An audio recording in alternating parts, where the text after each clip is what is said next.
Retro Hangover supported via Patreon by listeners like you. We would especially like to thank patrons Lyle, McKarns, Ashton, Ruby, Randall, Quiggle, Tony G, Studstill Smash the Milkman, Katie, Quigg, Paul, Romalho, Raging Demon, JC, Meagan, Caruso, MaskedKeaton, Andrew Liguori, Ozzy Garcia, The Retro Vixen, Adam from The Good, the Bad, and the Backlog, Thunderdome Gaming Society, Keith Gasper, Diskai Mara, Dave Jackson, Eric Guess, Rick Firestone, and Kayla Jackson.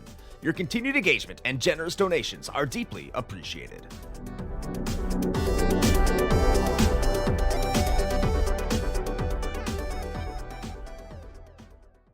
Open your ears and crack some beers. You are listening to the most recent episode of Retro Hangover.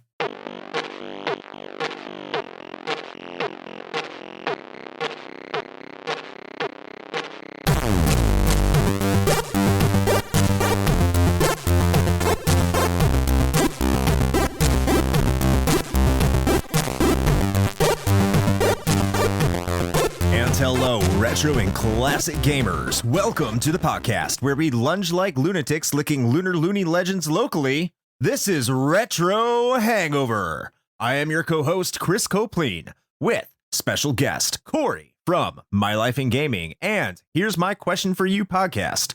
And, as always, your host, Shane. Diamond Dick Dragon!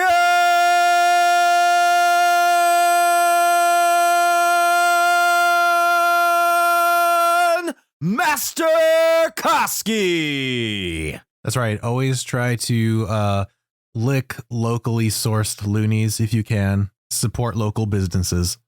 Yes. I need to know how much you practiced that before recording that just now. Were you ramping up to it the last couple days? Like, you'd be amazed. I regularly screw that up. I have to at least do 2 or 3 takes of it. That's true. So I'm quite happy with that one. You just ride high on the excitement, I guess, this time. Just made it all fall into place. Because I am excited to talk about this game. I'm very excited. Me too.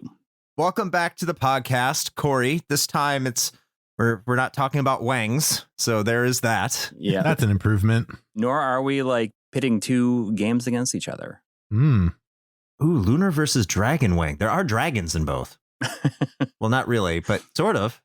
Well, Lunar has more dragons, but who knows how many wangs there are in Lunar, I mean. One may never know. Yes. I say, given the either explicit or implied ages of a lot of the people involved in Lunar, I think I'd rather not know for legal reasons. That's true. I'm talking more about the dragons themselves. The actual dragon wangs. Gotcha. Yeah. Well, there's 4 that we know of. Well, Quark is old and wrinkled. as an actual dragon, And? if you look at it.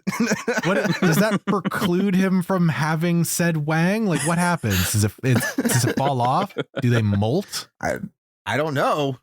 Apparently the diamonds get stronger when they shit, so there's Yeah. that. Well, I'm glad that we've already taken this completely off course. Yes. Off the rails, just like that. 3 minutes in. As tradition. Yes. But as we are wont to do, speaking of things we are wont to do, before we get into our game du jour, which is Lunar the Silver Star for the Sega CD, we'd like to talk about the games we have been playing recently. So as is tradition once again, our guest starts off with what games they have been playing recently. So Coury, what have you been up to? What have you been playing? Outside of Lunar? Well, it's the end of the year and we're busy prepping the games we played in, the year. Which is like our year-end video is always a compilation of games that we played throughout the year. That's not like just from this year, but from, they can be from any time. So I don't play a lot of games because this is like really crunch time for that. But I've been dabbling in Returnal on the PS5, and I'm not even a big roguelike fan, and I think it's awesome. It is just really, really fun. I want to mess around a bit more with the co-op in that, because you just play one round with somebody else, and it's a lot of fun. Other than that, I've really appreciated the mission-based structure of Final Fantasy VII Crisis Core, or Crisis Core Final Fantasy VII Reunion. I played it on the PSP years and years ago, and I think I actually beat that game game on the PSP on the flight back from my honeymoon. I remember almost nothing about it. And I'm really just appreciating the fact that I can sit down and just play it for an hour. And it's just like broken up into these bite-sized chunks. And that's about it. I didn't know it was broken up like that. It's like broken up into chapters or something? Yeah, it's broken up into chapters. And there's also like these side missions you can do that basically you just pick it from a save point and you can just like load it. And it's just you fight a few battles and you get an item and it takes you back. It just plays up. You can tell that it was originally a portable game because of that. And it's really nice, especially when, you're doing a lot of other things. You got a lot of other stuff going on and you just don't have large chunks of time for playing games for fun. You've certainly piqued my interest because I do like little bite-sized adventures.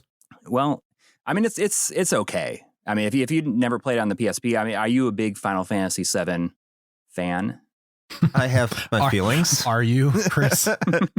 Final Fantasy VII Remake. I don't think I've said this here on the show. I think I've said it at least in the Discord. Final Fantasy VII Remake, I think, is my favorite game from the PS4 generation as a whole. That's totally understandable. Yeah. Final Fantasy VII, I have a love-hate relationship with. Mm-hmm. I'll say that. Like in terms of like the entire Final Fantasy VII universe, I just think it's confusing and I think it's just bloated.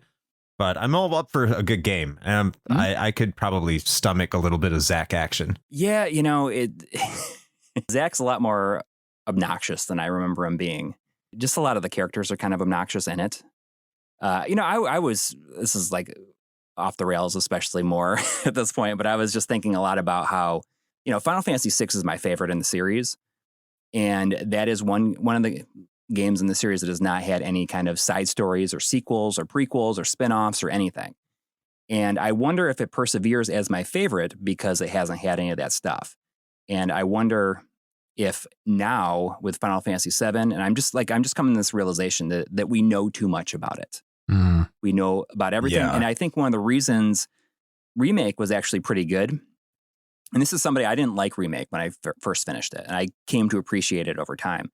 But if you finish that, then you know that it basically reintroduces like a mystique to the whole thing. Like you don't know what's going to happen anymore. And I think that's probably goes a long way into making the series more interesting again. I could definitely agree with that because I like that aspect of that game that a lot of people put it down for. So I'm kind of interested where they go with it. I'm also not because yeah. It's going to be interesting because this next one's going to make or break it. Yeah, definitely. Shane. Yes. What have you been playing? What have I been playing? Honestly, I think at least the last couple of episodes, I think I've said the same thing, unfortunately, but I just really haven't been playing too much. Just haven't had the time. The holidays have been kind of busy. I mean, hell, I've been trying to shoehorn in time to play the game du jour just so that I could sit here and talk intelligently with the two of you about it. That remains to be seen how successful that's going to be. But let's see, outside of that, I got a little bit more time in on the co-op game that I've been playing with my friends on Steam about the ghost hunting. But I think we only did that like once. I think that was it. And then outside of that, I did get a little bit more time in on my Elden Ring run. Still haven't actually finished that game yet.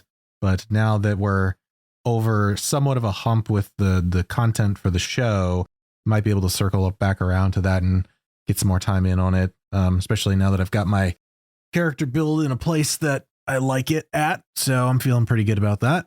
But I think other than that, it's just been a little bit of a smattering of some mobile games, just like in between here and there. That's kind of the life now. Like that's part of the reason when Coury, you mentioned the thing about bite-sized games. I have to appreciate that. I've come to appreciate that a lot more as I've gotten older, just because I don't generally have the time to, sit down for like 6 hours or something and just get into a game like I used to / wish I still could. So I think a lot of those just like experiences that you can get like 15 minutes or whatever, and then feel like you've accomplished something that really speaks to me now. Unsolicited shout out, by the way, to a little game called Necro Merger. It's a lot of fun. There's a lot of merging games out there that are just trash, like on the App Store. because it's one of like the really low effort sorts of games that you can put together. It's like it's up there with like match 3 games. Like anybody can do that, and most of them aren't great, arguably. But Necromerger is actually really well done. It's a lot of fun. It's got a fantastic like pixel art style, and the gameplay loop of it is very similar to a lot of idle games in that you get to a certain point where you sort of prestige, quote unquote, and start the run over again, but with permanent buffs that you've accumulated from your previous run. And plus they've got like extra stuff like seasonal things that you can do and these little side games and everything. And it's actually a really well put together little package. So if you're ever interested in something that you can play on your phone, pretty lightweight, and you can get in for a few minutes and feel like you've done something, highly recommend Necromerger. That's pretty much it for me for right now. So Chris, what have you been doing besides the Lunar? I played a little bit of Soul Feast, hoping I could get through that and I could beat it, and it made me cry and I got frustrated. And because I haven't played shmups in a long time, especially ones with actual difficulty. So I gave that a good college effort and moved on. It's a good game. It is a good game. I love the soundtrack in it. If you're curious of what happens at the end, you can actually like listen to the ending audio on like if you go into the CD interface. Really? Okay. It's probably is it Red Book Audio? Yes. Yeah. Okay. I think it's is it Motoi Sakuraba's first soundtrack? I don't know if it was his first, but I remember hearing a few years ago that he was the one that did the soundtrack for it. And I was surprised. Yes, it's a good soundtrack. It's not a mess. So that's true. So Sakura, but he's the one that does the tales and everything, right? Yeah. So Try has a very funny thing that he says about his soundtracks specifically, that they're just a cacophony of epic sounds that is just like sounds like nonsense at this point. It all sounds the same. He can write a battle track though. Oh yeah. I mean, I love really good battle tracks. The Valkyrie Profile one is a personal favorite. Oh yeah. But the other game I've been playing was actually thematically, once you get to a certain point in that game, hopefully I'm not spoiling too much, is East 7 for the PSP. Oh, okay. I think I've made it about halfway through that game. I didn't really like the way it started out just because I did not like Celceta at all. And I don't want to say at all. I thought it was just kind of blah. I think it was just disappointed because I played both of the East 4s and they're like, yeah, it's the same plot as that. And it's totally not. So I think I was just kind of let down by that. But I started getting into it. It's like, oh no, it's going to be Celceta again. I don't really like the party system. But overall, like, I've really gotten to the point now that the battle system's more fleshed out. Mm-hmm. I've learned more of the battle mechanics. The dungeons are still kind of long, kind of drawn out. A lot of backtracking in them that I don't really care for. But the boss fights are epic. And of course, the soundtrack is just out of this world. Mm-hmm. So I'm looking forward to wrapping that up. Eventually getting to East 8, because I've heard nothing but good things about East 8. I mean, that's my favorite one.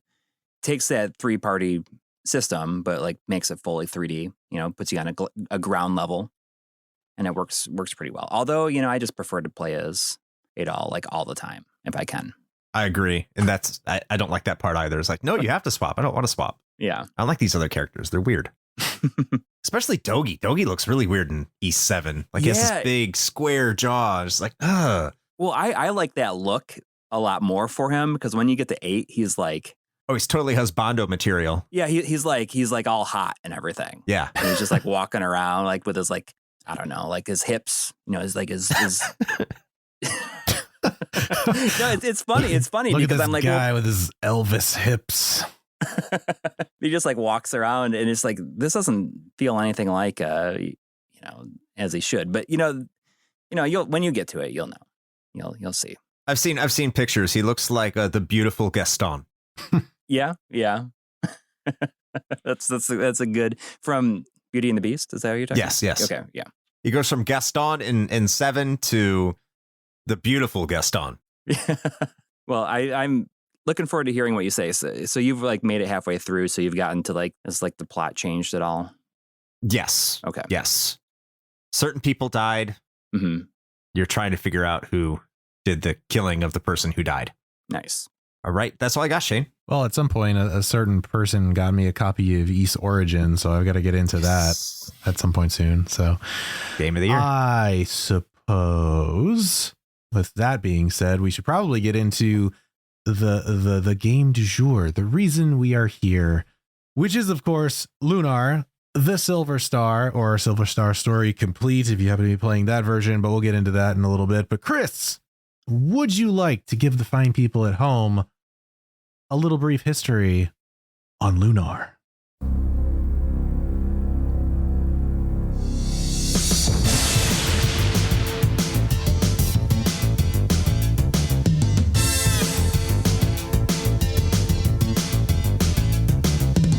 When all the land is peaceful and there is no further to us at last, then comes a time for love, two hearts colliding into one great hymn. The introduction of the compact disc as a form of media delivery into gaming created a lot of promise and potential for the future of the industry.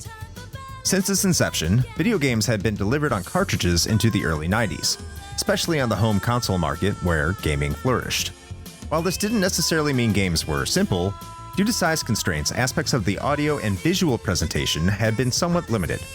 All audio was relegated to the system's chipset, and if a game had any form of animated cutscene, it would be a choppy, grainy, and compressed experience.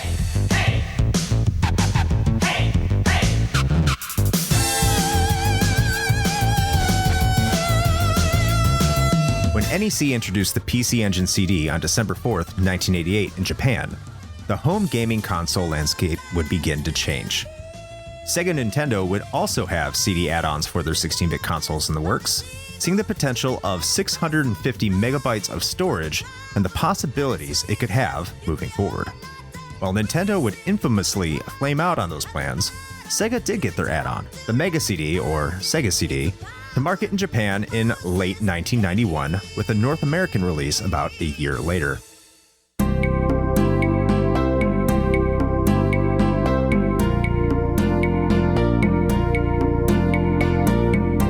While the initial slate of games, particularly in North America, would focus on the full motion video capabilities and creations you can make with them, there was a genre that Sega was sorely lacking in that was finding massive amounts of love on the new format: RPGs. Game Arts, a semi-prolific Japanese developer, saw the massive success that RPGs were having in its home country and wanted to stake a claim of their own. Having mostly worked on the PC-88, Game Arts would get some initial familiarity on the Mega Drive when the obscure Japanese-only game followed by Elysia Dragoon. After that, they formed a subsidiary company called Studio Alex to specifically work on their first full-fledged RPG.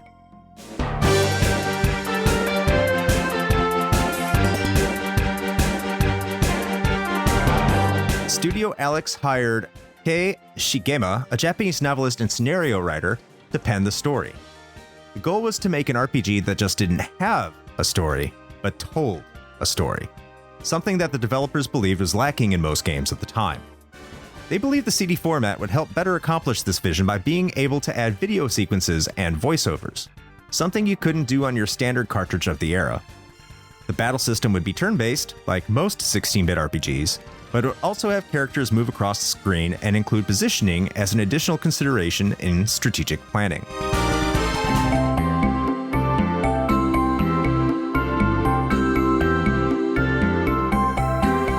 On June 26, 1992, Japan would see the release of Lunar, the Silver Star, for the Mega CD. Even though Sega had never fully established a foothold in Japan, Lunar would sell over 100,000 copies and sell out its entire Japanese production run within its first year. While 100,000 copies may not sound like much in the big picture, that was comparable to the total amount of Mega CDs sold within the region. Unsurprisingly, it became the best-selling Mega CD in Japan, even ahead of Sonic CD. Shortly after release, a small TurboGrafx localization publisher, Working Designs, acquired the rights to release the game in North America. Working Designs would make several decisions that would become something of a hallmark for them, including changing game details, increasing difficulty, and creating premium packaging. They would also put in some of their contemporary humor into the game's script, something they are loved or loathed for.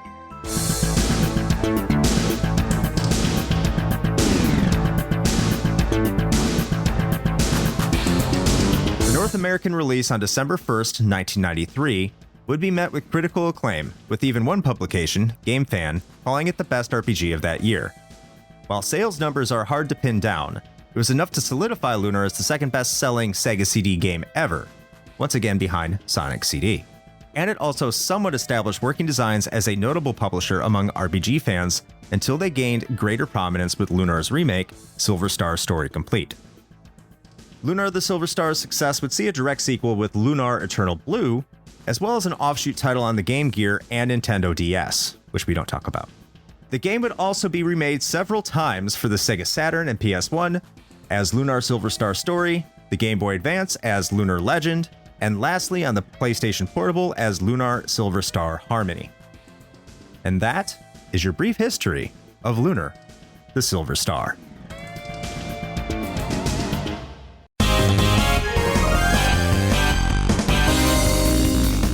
All right. Thank you, Chris, for that brief history. And from what I have seen, all accounts point to just completely avoiding the Legends version on the Game Boy.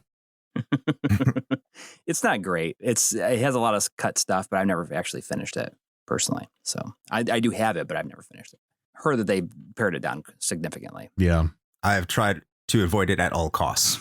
Not because I necessarily think it's bad. It just looks like baby's first Lunar, which, yeah, fine, but nah, I'll skip. Yeah, I feel like if that's the only way that you can play Lunar, then fine. But there are so many better ways to experience the game.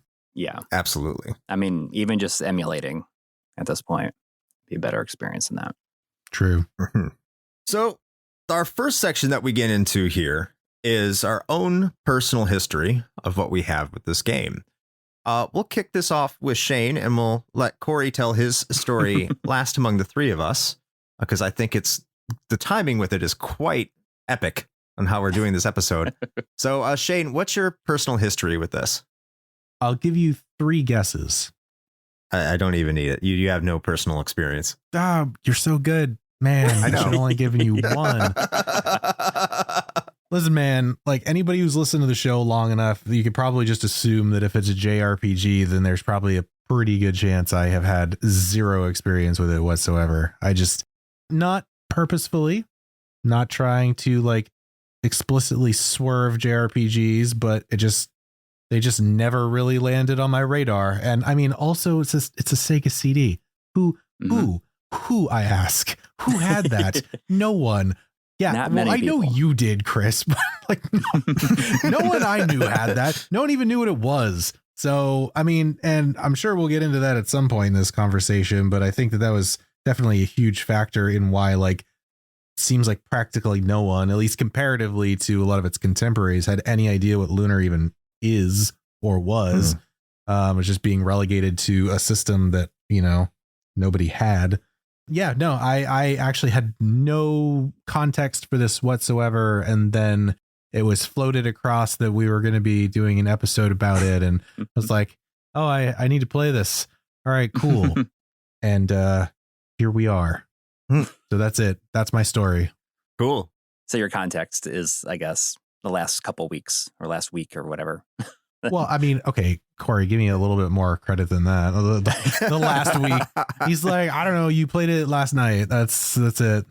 No, I mean, yeah, it's actually, if you see our backlog of streams, like I started, how long ago was it? I started playing this like a couple of months ago at least. Right after we got done recording Dragon Wang. Yeah, actually, yeah. It was right after that. Yeah. And then I took a huge hiatus from it. Mm-hmm.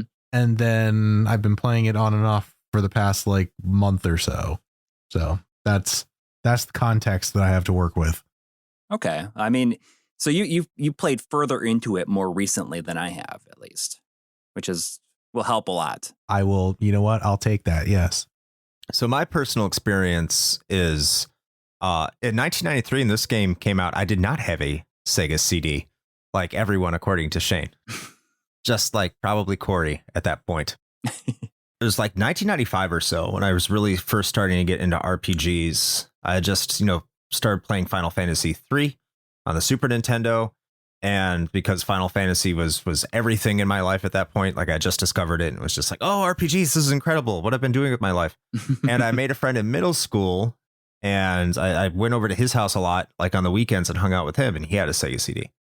And then I saw Lunar and I recognized it immediately because I remember in all the gaming magazines, there's always an advertisement for it. This game is like heavily advertised, like EGM, GamePro, all of them. And I never found it interesting at the time because it's like, is this like some sort of Russian culture game? Because you have like Luna's in her like fur skirt with like the sheep's wool at the bottom and like just the attire they're wearing, you know, like Alex has his little commie cover on and like, oh, they're all Russian. If you don't know what a commie cover is, it's like those Russian hats. When I was pushing boots, we could wear them, and that was the common term. They're all black. And anyway, we call them commie covers. It's like, what is all this like this Russian weird game? Like, I'm not interested in this. I have no idea what this is. But then I went over to his house. He's like, oh no, it's an RPG. And I'm like, oh, okay, I like RPGs. I'll give it a try. And he had a nice like little strategy guide. I remember it was kind of like this orange kind of color to it that I found out was pretty common with the game. If you had the game back in the day, like a lot of people had the strategy guide. And he's like, hey, do you want to play? So I started playing at his house. And of course I nagged my dad. And I was like, hey, this game looks awesome. I'm having a great time with it. And he's like, okay, well, cool. And he's like, so for Christmas or my birthday or something like that, like I like a Sega CD and Lunar. And he's like, okay. So we went to a EB Games and he just had me sit in the car and he comes back out with the Sega CDX, Lunar 1, Lunar 2, and Vi. And he's like, oh, you know, I found a great deal on this. I mean, this was like 1996. So you had to think like no one wanted a Sega CD at that point. Like it was the plague. Well, not quite as bad as the 32X, but it was pretty bad. And you saw him walking towards you and knocked it out of his hand. And you said, you didn't get Popful Mail too? Come on. You're like, go on, get. Man, I wish I had Popful Mail. Oh, I've never had that or played that game. I need to get to that. That's on our schedule. It is. Oh, it is. It's a good one. So yeah, after that, my friend let me borrow his guide and I played through Lunar. Mm-hmm. I didn't have one of the original art form discs. I had one of the more limited ones because they came out with the second release, right? Which had different prints on the cover from the first release, which was, I didn't even know that at the time. I didn't know that until like a couple years later, but I played all the way through it. I really loved the game. It became one of my favorite RPGs of that time. I liked it more than the sequel for a very, very, very long time, which don't really anymore. We'll get into that. But for the longest time, I'm like, it was one of my favorite RPGs and I swore by it. I was even writing fan fiction for it in middle school. Oh, wow. And trying to write a story about what happened on the, like, I know you're rolling your eyes. Like something like happened like 1,000 or a couple thousand years before the first Lunar game on the Blue Star and how they would ended up on the Silver Star or something, which I still think should be a game. Oh, absolutely. Game arts. Yeah. I mean, I would love to see something like that, but I'm not sure if I have any faith in actually being done. I have about as much faith as that being done well as I do for Sega to make Phantasy Star 5. Yeah, I 100% agree. Phantasy Star 5 is Skies of Arcadia, though. So there's that. That's true. Kind of. It may as well be, yeah. That's my history with Lunar. So yeah, I mean, it's a game near and dear to my heart. So with that segue, Coury, what's your history with Lunar Silver Star? So I got this game for Christmas in 1993. I had been following it in magazines, not super closely, but I recognized that I would basically play any RPG that I could get for like a Sega system because grew up a Sega kid. I may have had, I guess I would probably have a Super Nintendo. I've just gotten a Super Nintendo that I bought mowing lawns and stuff because I had to get Street Fighter 2. But anyways, I got a Sega CD for Christmas in 92 and very few games. I didn't buy very many games throughout the next year. But then I saw Lunar sitting at EB Games or Electronics Boutique when we were like doing Christmas shopping with my mom. And I'm like, I think I want this one for Christmas. Will you buy this one? I was like not excited about it. Wasn't thinking about it much. And then, I played it Christmas night and it absolutely floored me. Like I cannot think of another time or up to that point, I had not played a game where the writing felt like they were real people. Like I just felt like these were real people talking. It wasn't just like a direct translation, in like broken English to like get the point across. These are like real people who had real relationships with each other, you know, playing off each other, talking to each other within the party. It just amazed me. Even just like the vocal song, like when you first booted up, amazed me. You know, I hadn't played a game that had a song like that, like with actual lyrics. Like I'd never, because I didn't have, I never played like a TurboGrafx CD until like much later.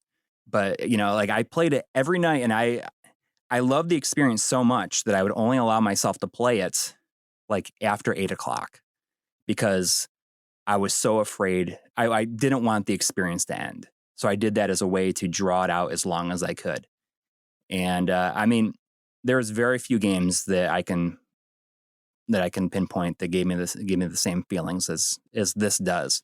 You know, it's only like Phantasy Star 1, which was a whole different reason, but in Skies of Arcadia, like those are top 5 games for me. And they just made that big of an impression. And I made a big deal about this last couple of days because I just thought it was like really funny. But so revisiting this game for this podcast, I was playing the exact version of my exact same game on the exact same system exactly 29 years ago, or 29 years later from the first time that I played it. I just thought that was kind of a neat timing thing with like doing this podcast also. It's like, it's been 29 years ago, right this moment I was playing it. That's so wild. We did not time it like this, by the way, just for reference. We didn't be like, let's do it. So yeah. Yeah, that's amazing how that just lined up. Yeah. And how big of a game it was for you. That's incredible. Oh yeah. I mean, it is, you know, definitely top 5 of all time for me. And we'll get into it. I still think it like holds up extremely well. All right. There you go. We can wrap the episode. We're done. That's it. It's good. All right. So what you did say, I think that's a good segue. And I think we'll stay with you, Coury, into the game's story, its plot, its writing, because you're talking about how the relatability of the characters and how that struck a chord with you. So what do you think of Lunar's plot and writing? You know, a lot of people go on and on about, you know, I don't like working design's translation. Like there is not very many like contemporary jokes in this game. People always mention the Bill Clinton thing that is said by an NPC that's like not even somebody you even have to talk about. There's like little things like here and there, like, oh, that's why I eat my Wheaties.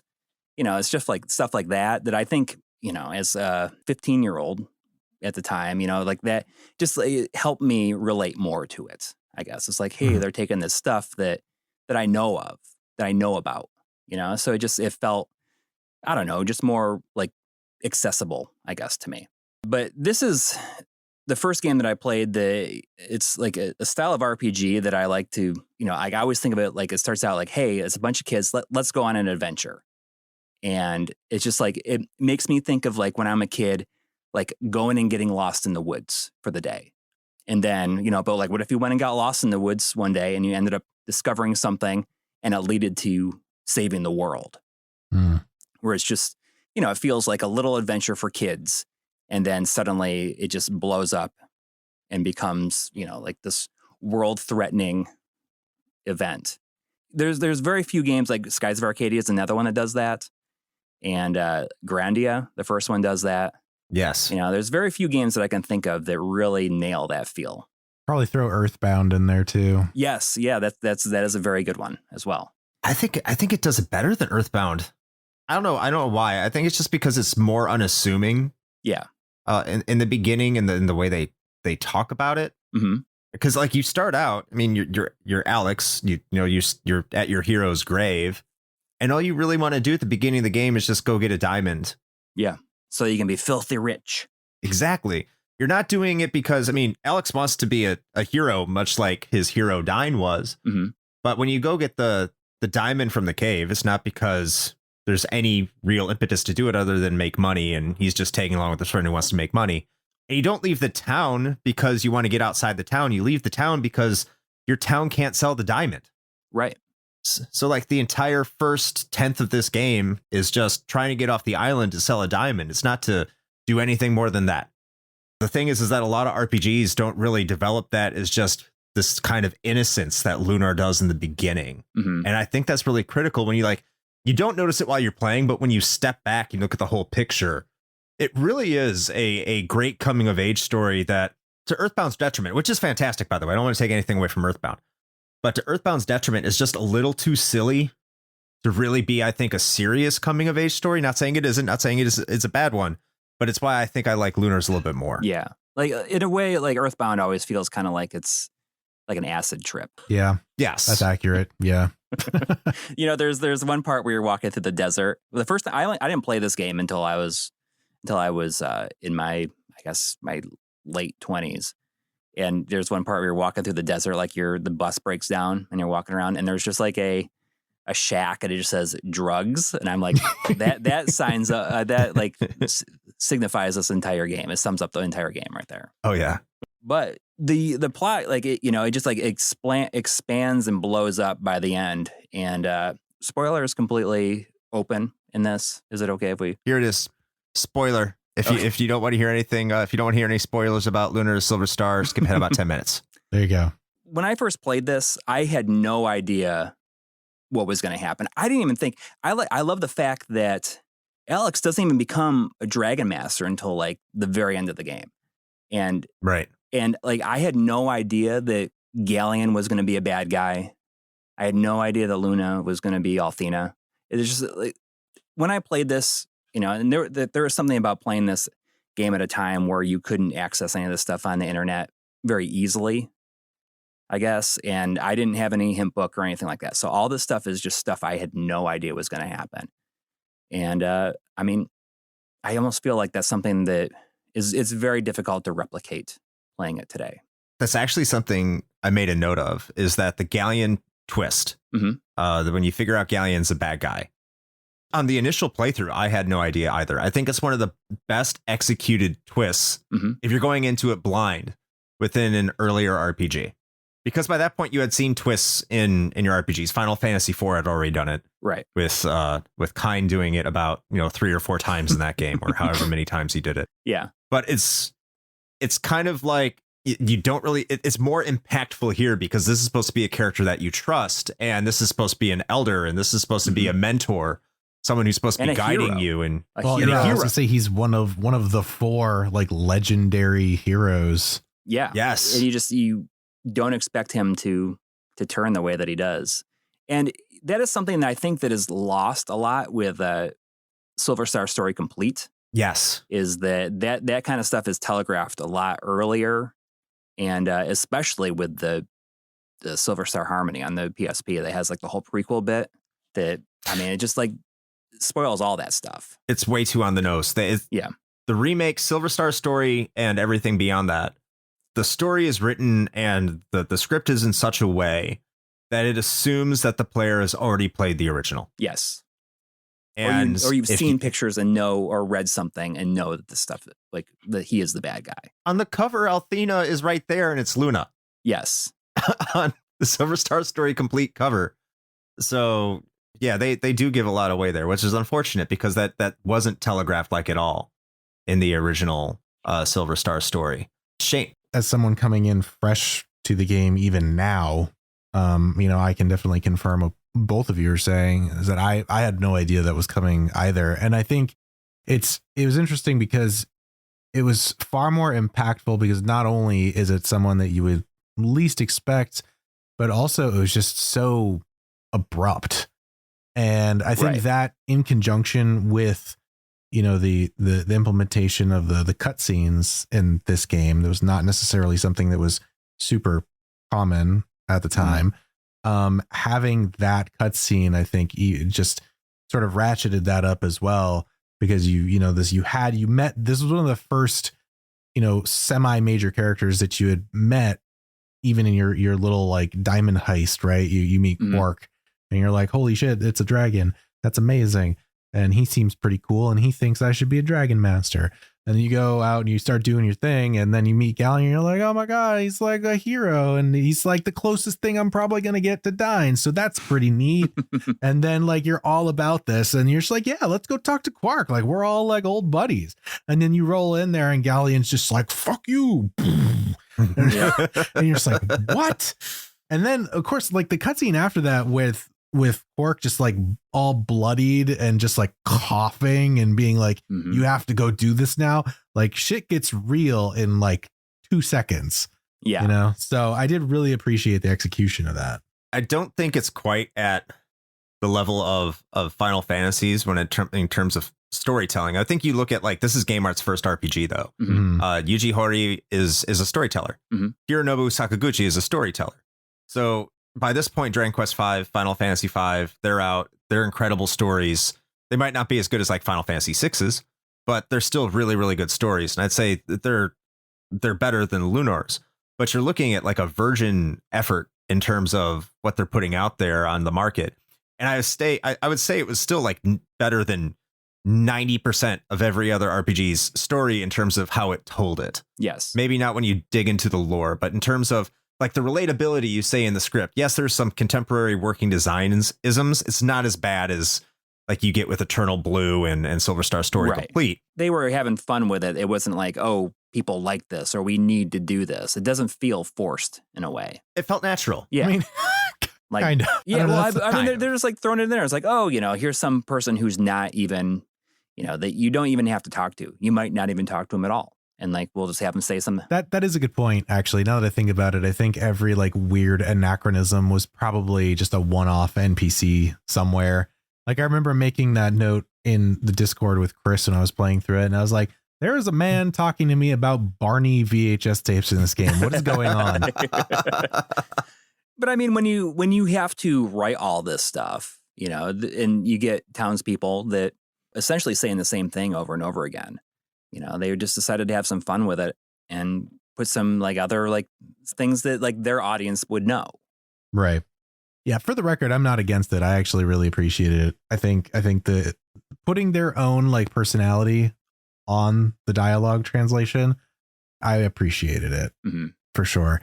And the interesting thing about that is I think is like one of those little nuggets of info about it. And I don't even know if this was included in our miscellany or not, but there's something to the effect of like 4 megs worth of like English translation dialogue for this game. Yeah, 4 megabytes. Yeah. Which was like pretty huge at the time. Yeah. And that was another thing that kind of stands out about it, right? Is like just the sheer amount of dialogue that you get in the game, like going back to NPCs that you had met previously, talking to them again after, you know, the story progresses or whatever.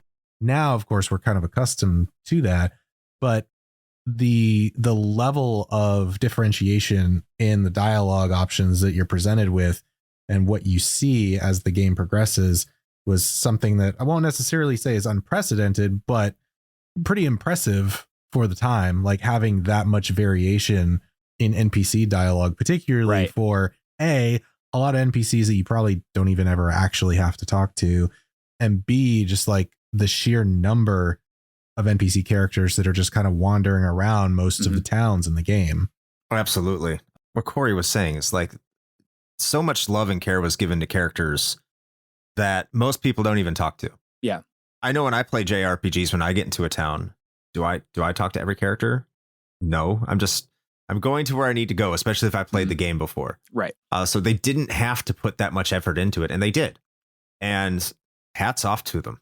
Yeah. I mean, like I think about how these days I very rarely like talk to everybody in a town, but I think that one of the reasons I went through a period of time where I talked to everybody in a town is because of Lunar. Mm-hmm. Yeah. It's one of those games. Because I mean, you talk to people more than once, they say something different, and who knows? I don't know. Like I just think it's really well done. I'm not going to get angry about the translation at all. I mean, I love the translation. I do want to ask you a question because our friends at the Retrospectives podcast, I think it's Patrick in particular, hated Lunar.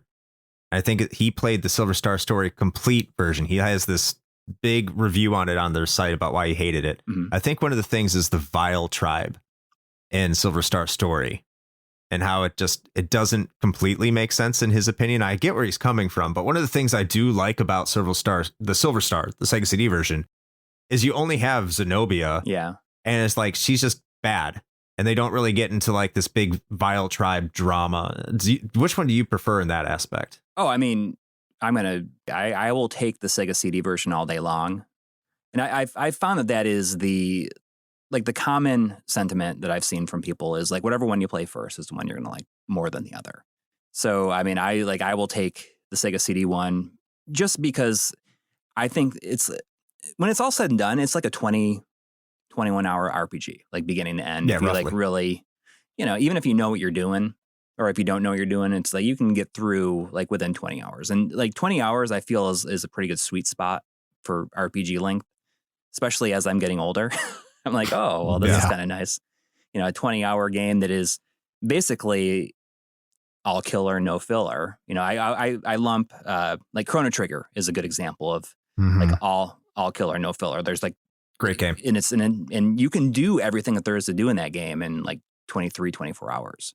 But the Vile Tribe stuff, Zenobia, all she amounts to really is just like a pre-final boss fight. She doesn't really do anything. She shows up to screw around with whatever. But who was in the? It was like Royce and I forgot the Fascia, yeah. Yeah. So those were the two characters that they added for complete, right? The two additional villains. Yeah. That I guess they probably just tried to make the Vile Tribe for there to be more to them, but it doesn't really. Yeah, tell that you didn't anything. need it. Yeah, it doesn't. I mean, there's a lot of stuff that doesn't need to be in the remake, but I agree. I actually liked Luna staying behind more in the original than coming with you. Yep. I think it's more impactful because, Ramus leaves you and you're just kind of like, oh, characters may come and go and they may not be permanent, which is a little bit of a gripe when you get Tempest later, because I don't really understand that part. Yeah. Why that happens. Yeah. And I mean, Tempest wasn't even expanded on. Tempest and what was the other one? Tempest and what's her name? She's so, I can't remember her name because she's in there like for 5 Tempest seconds. and Fresca. Is that what it is? Yeah, something like that. I mean, don't they both join you at different points, or does Fresca not join? But either way, like only Tempest, and it seemed like that they wanted Tempest to be like a permanent character in the party and just didn't have the time to do it. But then he's not a permanent character in Complete either. No. One of the things I like about RPGs from this time period is how characters come and go. That's one of my favorite things about Final Fantasy IV is how you'll get characters and then they'll leave, and then they might show up later on. You'll get them back, and it like really gives a sense of progression for them. Like in Final Fantasy IV, when you like lose Rydia, then she comes back and she's like grown up and knows all this magic and summons and everything. It's a great moment. But I think that Tempest shows up way too late in the game for it to be meaningful at all. It's kind of like, well, why am I like saddled with this person now? It feels like a throwaway dungeon too. Yeah, but in general, I don't think that the Vile Tribe doesn't really add anything to either version. No. Before we segue into the next part, I'll just say I like the plot. I think it sounds like everyone really appreciated the plot. It's a tad simple, but I like simple. Oh yeah, I mean, don't think there's that's one of the greatest things about it is that like from the time that Galleon kills Quark, it's like this race to save Luna and become a Dragon Master. He doesn't even know if they say like, oh, you have to become a Dragon Master, which it's expected, but it doesn't happen until like way, way late in the game. But it's just like, it's very single-minded, like things will like get in their way, but it's very simple and just straightforward, which is good. Yeah. No layers of political intrigue with Shakespearean text to make you wonder what the hell they're saying. Exactly.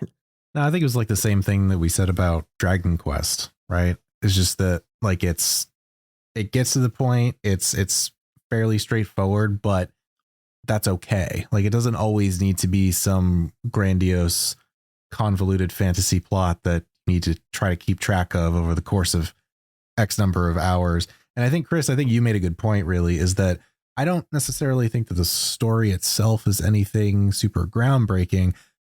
It's in how it's related to the player. I think that's what's key. And I think that's what really makes it stand out. As we said in the brief history, it's not so much that the game has a story, but how the story is told. Exactly. That they were going after. And for 1992, when they released this in Japan, it was doing a much better job of that than many of its contemporaries in that department, hands down. Heck yeah. So let's move on to the gameplay here, which I will say probably today, if anyone goes back and plays it now, they won't understand why it was so groundbreaking. But this was a very groundbreaking battle system. It's one of the things that really attracted me to this game, is how it wasn't just a screen that you pressed attack and either didn't attack or didn't do attack. So as we mentioned in the brief history, your characters are on a kind of a grid that you have a little bit of control over what to do, where you put them at least. You can put them in order in their specific positions. And then when you select attack, if they don't, like Alex will have a melee weapon 99% of this game, and he will actually move to the enemy he's going to attack and do an attack. Your mages will stay where they are, but the enemy will move to them if they want to attack them and attack them. So positioning is key depending on what kind of attack you're going to use. I don't think they do enemy zone attacks in this game quite a bit. It's either all enemy or one enemy, if I recall correctly, for spell attacks. Well, there's some spells that you can attack everybody, but yeah. Right. But there's no like, one like a zone on the map, like you said, on the ground. Right. But like for the most part, like positioning in this game is important in terms of how to avoid damage, how to deal damage, which again was not something you were seeing in any real console RPG that I can think of outside of maybe Sword of Vermilion, where you don't have. I mean, is that really an RPG? But that's only one character. Yeah, it's only one character. I mean, that's like and that's also like all like the battles are action based, and then it goes like the side view for the boss battles. For the record, I haven't played Sword of Vermilion. I've just seen it played. So thank you, Corey, because I have no idea. I've only played it once, and that was when it came out. But it's not great. Yeah, I've heard that too. It's a good soundtrack, but that's about it. But in terms of like in 1992, again, when this came out, this was groundbreaking. Today, it's not so special because we've had our Grandias, we've had our Skies of Arcadia, we've had our Tales of, we've had our Star Oceans. So this is like really an introduction to all of that. But this came before all of that. This was kind of laying the ground layer of what would soon be to come. Shane, me and Corey have gushed over this plot quite a bit so far. So what did you think of this gameplay coming to it after all these years, with a fresh set of eyes? Yeah, that one was interesting because I was going into it just assuming that this was going to be a very traditional turn-based RPG experience where, you just, like you said, you select your things, they do them, rinse, repeat. And to a certain extent, it still is that. But I was actually thrown way off by the sort of like positionality, if you will, of the combat, in that like I had no idea that was a part of this at all. And for at least the first maybe couple hours or something, I actually thought it was more of just a visual flair more than anything, because a lot of games do that, right? Where like even if you're in a traditional turn-based setup and you're lined up on one side, the enemies are lined up on the other, like your character will run forward and do their attack and then run back or whatever. And it means nothing really, like from a mechanical perspective. And so that's kind of what I thought this was doing. It's like, oh, they're just moving around on the battle screen. That's pretty neat. And then I realized at some point I would tell a character to do something and then they would move when it was their turn, and they didn't have the range to perform the thing I wanted them to do. And so they just did nothing. And I was just like, wait a minute, something is wrong here. And that's when I realized like, oh, this actually matters, which then introduced like a whole other, level of complexity to the combat, which on some level I can appreciate. It's odd though, because for me, not having any context and not having any sort of like preconceived notion of it or anything, it fell into this like weird in-between spot for me, where it was not just a straight up turn-based RPG, which I'm familiar with, I know how to work with, I can buzz through a menu and hit attack and blah blah blah and just let it do its thing. And then on the other end of the spectrum, something like, let's say, FF Tactics, right? Where it's, or Tactics Ogre or what have you, where it's like a very much your position matters, how you move matters. And it's like this in between that I'm still not like 100% sure how much I like, if I'm being like 100% honest, because I almost feel like I would prefer one or the other.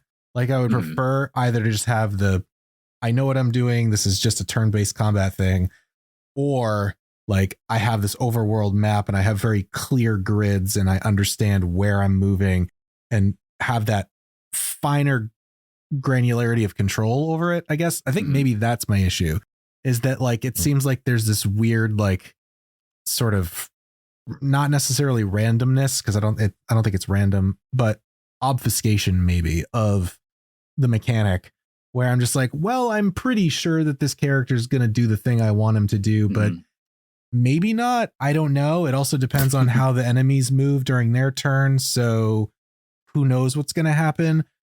Which, for the record, I can see how you would be able to appreciate that, because it does introduce some variability to it, which can be exciting.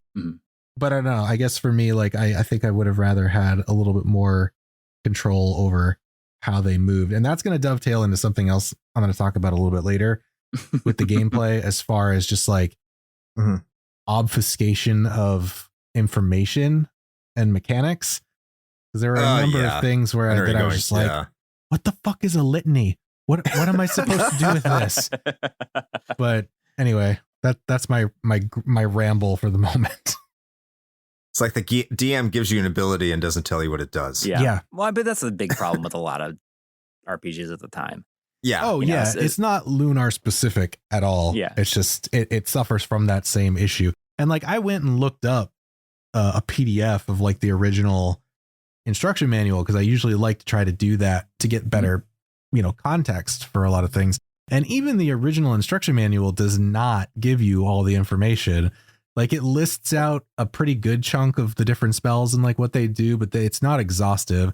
Same thing with the items and, equipment. And then also who was in charge of the map?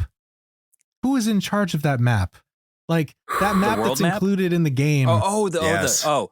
Yeah. It's there's a lot of artistic license that went into that map. Okay. They were just like, all right, here's Maribia and Berg and like one other city. Nothing. Yeah. And then it's, I don't know, it's mountains, man. It's fucking adventure. Figure it out. And I'm like, I need to know where things are. The world map is a dungeon.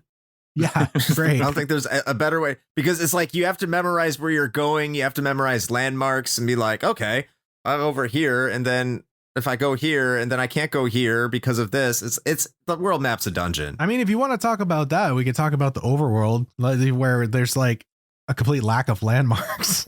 Well, the thing is I think they know this, and that's why they leave those health monuments around there that recharge your health and your magic. It's like so that you don't get, stranded someplace or get too far away without any way to heal. Right. Which is funny, because when he first started playing this game, because I just got done playing Lunar 2, he was in Berg, and he was like, how do I heal myself? I'm like, go to the Statue of Althena, dude. It's like, in the beginning of every town, right? Yeah, exactly. I was like, where's the inn? He's like, there is none. I'm like, what? What kind of JRPG is this? And there's no statues yet. So, not related to the battle system, but just in movement in general, is at the time when I played this, I could not believe how fast the characters moved. And I loved it. And you can just kind of, they'll like go along stuff that like go the right way. If you like run up against a wall, you just don't want to just, stop. It's very convenient and nice. It is. Yeah. That's actually one thing I pointed out to Chris too when I started playing it. I was just like, I really love how you can just sort of run into a wall and they'll just kind of keep scooting along. That's just, it's so efficient. Yeah. That became like a trademark of the series too, because that persists all the way up. I don't know if they do it in Silver Star Harmony. I know that they did it all the way up until Eternal Blue Complete, where that was just something you could do. Movement is very fast. It's very speedy. Yeah. In fact, I would say that's some big praise I can give to the game, is that it's very snappy. Yes. Like, everything moves very fast. Even the battles. Yeah. Even the battles, it's like one of the first RPGs that I can think of, like outside of, I think, the first Breath of Fire, that has like an AI option. Nowadays you can just hit AI all the time and like look up stuff on your phone while it's not even have to look at the screen. Yeah, that's true. Why play the game? Exactly. I think it has a tactics, because I just was playing on Silver Star Story, so it has a tactics thing that if you just want to like say everyone attack, you can just do that. Oh, just like, or is that in Silver Star Story? I think that's in Silver Star Story. You got to hit AI for each character in this. Okay. Yeah, because when you first start a battle, you have the option to attack, talk to Null, or run. Okay. And you can't bring up that first menu again after you choose one of them. That's right. When I was playing it last couple of days, I was like, oh, it's. I don't remember, Null being able to like give you information on the enemies like only at the beginning of the fight.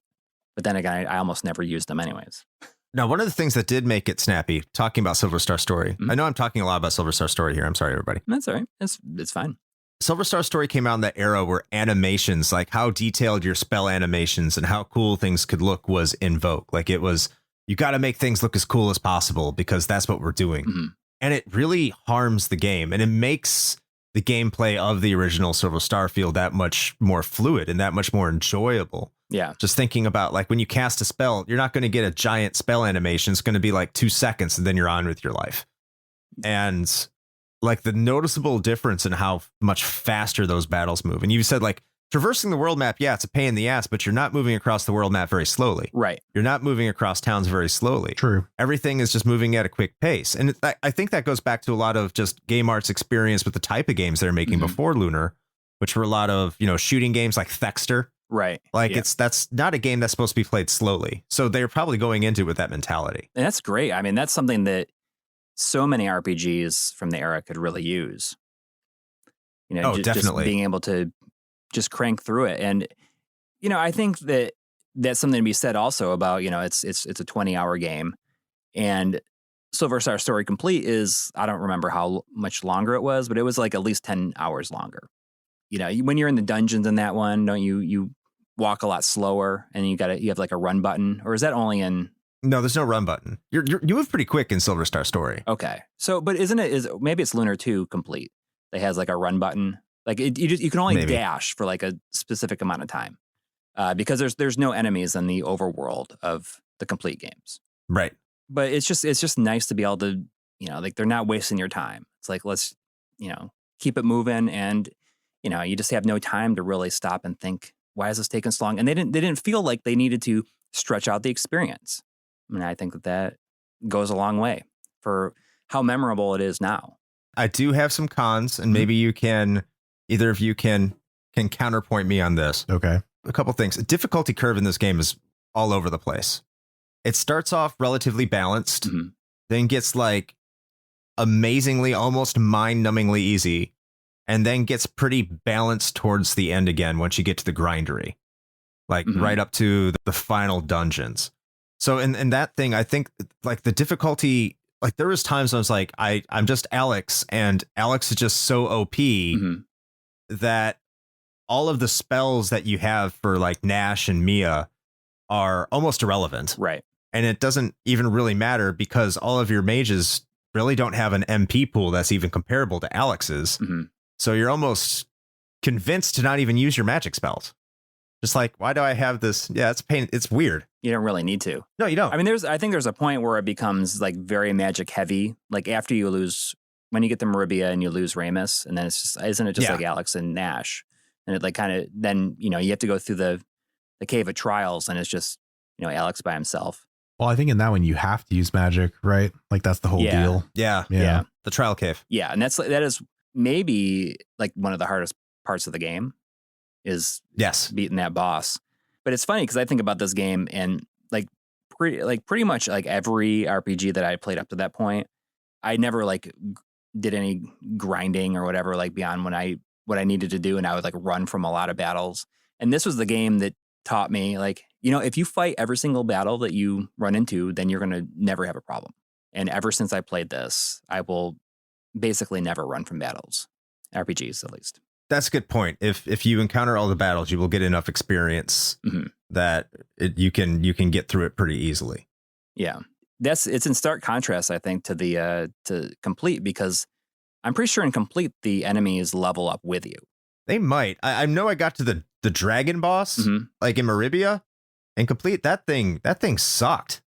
Like Yeah. that game that doesn't feel fair in that game all the time. Whereas the original, it feels fair. Mhm. It feels balanced and too easy at times, but yeah. No, but I'm pretty sure that is the case. Yeah. Like the enemies, or at least the bosses, level up with you. Oh, that's awful. Yeah, I mean, I hate that. I think that Final Fantasy VIII did that, I think, also. Yeah, it did. But you could break that by using the junction system, but You can't do that in Silver Star Story. Right. So that was not the case in Lunar 2 Complete. no, they learned their lesson. But I mean, Lunar 2 Complete and the Sega CD has its own set of problems. We could talk about some other time. Oh, I'd love to, but Yeah, I mean, I think overall, I think you're right. It's not necessarily like a purely consistent experience over the course of the 20 some odd hours as far as difficulty goes. But from my perspective, I didn't think it was that big of an issue, really. Okay. And this is just me. I'm the kind of person where I usually will just play a game on whatever the easy mode is because I'm here to experience the story. I'm not necessarily here to try to have like a big dick moment or anything with like, oh man, I beat this on nightmare mode or whatever. Like, I don't care. Dark Souls fan. Well, that's different. But if I'm given the option, how about we put it that way? If I'm giving the option to choose a difficulty, then I will generally pick an easier difficulty just so I can experience it. So with that sort of mindset, this didn't really bother me. Actually, I thought it was pretty fair throughout most of the experience. As far as the grinding thing goes, I don't think you have to necessarily, although I will say that I did. But it wasn't for experience. It was actually more for money, just because I wanted to make sure that like I cleared out the shop before I moved on to the next place. As far as like gear and stuff is concerned, which I don't think is necessarily like a hard requirement. Like I think you can still kind of get by without doing that. But the kind of person that I am, I'm just like, oh, you have all iron armor? Yeah, I'm not leaving this town until I buy all of it. So yeah, especially if you find the jewels and the diamond rings. You're fine. Yeah. And they're not hard to find. Oh, real quick, the inventory management, it looks daunting, but it's not nearly as bad as you would think it would be. Yeah. You have plenty of item slots, which I was actually surprised by. And and that was something I think that was a hard thing for me to grasp at the time, is that if you want a character to be able to use items in battle, you can't just pull from that pool of items. They have to be equipped with it. Yeah. Yeah, but once you kind of get that, though, it's actually pretty intuitive. Yeah, exactly. Like, and having sort of Null kind of be the pack mule for the team is, I guess, pretty useful. Mm-hmm. There is one thing that I do want to ask, though, now that I just thought about it before we go on to the next section, because I'm curious, because I haven't had any experience with it. So I don't know if this changed or not. But kind of briefly going back to what I was talking about with sort of the obfuscation of certain things, are any or do any of the re-releases of this game add any additional like in-game context for things like items? Like, do they explain what they are? Okay. Because like the original Sega CD version, like the Silver Star does not do that. Right. Like at all. And that's obviously is the version that I played. And so I struggled with that a little bit, just trying to understand what things were and whether or not they were useful. And then B, just like remembering all those things, because like, I'll give them all the creative license in the world for their spell names and whatever. But like, if you're not just calling the damn thing heal, I don't know what it is. Right. So like trying to keep track of that was one thing. And then having, things like equipment upgrades or things like that, like not having any idea. I'm like, I don't know if this is better for my character or not. Yeah. Like at the very least they had, the party picture with the sprites at the top where it would like, they'd turn forward or face backward, depending on whether or not they could use the item. So that's nice. But it was kind of like a trial and error thing of like, well, I'm going to buy this scimitar and then I'm pretty sure I might be better for Alex. I guess I'll check his attack power after I buy it. Yeah. But it's nice to know that I guess they included that. Yeah. If it costs more, it's better. Exactly. That's the older rule, right? Well, sure. It's a new place that you haven't been to before and it costs more, and it's got to be better. Where it gets complicated are Nash and Mia's canes. That's where it gets complicated. Yeah. Because like the recovery cane is like essential for a while. Yeah. Yeah, because you can just use that as an item. Yeah. You have it equipped. You have to have it equipped, of course, but yeah. So let's move on to how this game looks. I'll start out with you, Coury. What do you think of the visual presentation of Lunar? I mean, it's not really anything special. I mean, even back in the day, I never thought it was anything special. Like the super deformed characters on the map. I like their little portraits, and like, of course, like the cutscenes. But the cutscenes, there's very few cutscenes that have anything beyond a moving mouth. Mm-hmm. The visuals in this game are not what I would point out as like a selling point. No, it's just like that. It's probably the worst thing about it. Honestly, it's it's kind of drab in a lot of ways. Just like it uses a lot of earthy tones, I guess. It's the Gears of War problem. Yeah. Exactly. You can call it the Lunar problem now. That's true. Yeah. I'm going to go a bit further in the negative, and I'm sorry, but it looks like a pre-Sonic Genesis game in terms of how it has a limited color palette. In my opinion, like it looks like it's not really taking advantage of anything the Sega CD does outside of like the early parts where it like zooms in on Berg with that scaling. Yeah. Like, oh, we figured out scaling. Good job, guys. We're going to use it exactly once in this game. Right? Exactly once. Like it looks like when you're comparing a general Genesis game to a general Super Nintendo game, like this is a game you would use as an excuse against the Genesis. Yeah. In terms of just a surface way it looks, it doesn't look good, especially when you can compare it to Eternal Blue. Yes. And how well that game used color. Oh. And how that game just pops. Right. Well, I mean, it's just like experience, right? They probably. Oh, absolutely. They had a hard time figuring out like, how do we make this look interesting? And they figured it out by the second one. Oh, by far, especially with the animation. Now, as you said, and much with me, that opening animation sequence, when I first saw it, like from the Sega CD, me too. I was like, wow, like this is what a CD can do. Yes. Look at the way like these are like real cartoons, and I'm amazed. And what you said after that was also important because you're like, I didn't have a TurboGrafx CD, and I understand why you said that because the introduction to Ys, which was like 2 years before this, just blows this out of the water. Yes. Or Cosmic Fantasy, which was another Working Designs game, has so much better animation on what you could consider to be an inferior console. Right. I don't know if it was a problem at the Sega CD because I noticed that's with a lot of like Vi is the same way. It has very limited animation. So I just don't know if just like Game Arts just had a lower budget than Falcom, which is possible for that time, or they were just lower, like Vi and Lunar were lower budget games. I'm not sure because again, Eternal Blue shows the Sega CD definitely can do it and a lot of it and very well. But even at this point, the animation is that we didn't know at that time because, like you said, we didn't have TurboGrafx CDs or Ys, I would imagine at that time. But it was dated at that moment, right? And we know that the Game Arts is capable of doing this because this like only came out shortly after Sylphid, which is a great looking game for the time. Sylphid came out a year after Lunar. Oh wow, okay. So maybe they were dumping money into that, and they gave them less money to do it. It's possible. Because, I mean, Sylphid is a great looking game for its time. Very good. Oh, they also didn't really have to make the game because I think they had a version of Sylphid on like the PC 88 or 98 or something like that. Oh, I don't know if it's the same game, though. Yeah, I'm not sure if it is either. I've never seen it in action. But yeah, it was capable. But again, I thought it was great in 95. There is that. Yeah. It's not a great looking game. I mean, don't play it for its graphics. Shane, what's your input on this?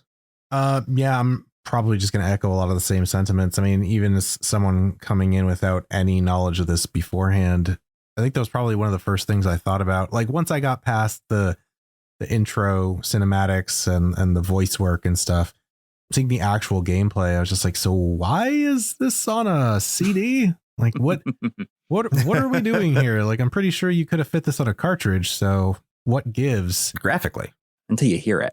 But we'll right. And that's the thing, right? Is like, that's where all of that went. It was just like, oh yeah, we've got all this voice acting and the CD quality music and all that stuff. But the visual presentation, listen, I'm not going to sit here and say that it's like bad. It's fine. Right. Exactly. It's serviceable. Yeah. I will say that, yeah, I do kind of wish that they had been a little bit more creative with their color palette choices, but overall it's fine. Honestly, for me, I kind of wish that there was some sort of middle ground, and maybe somebody's done this.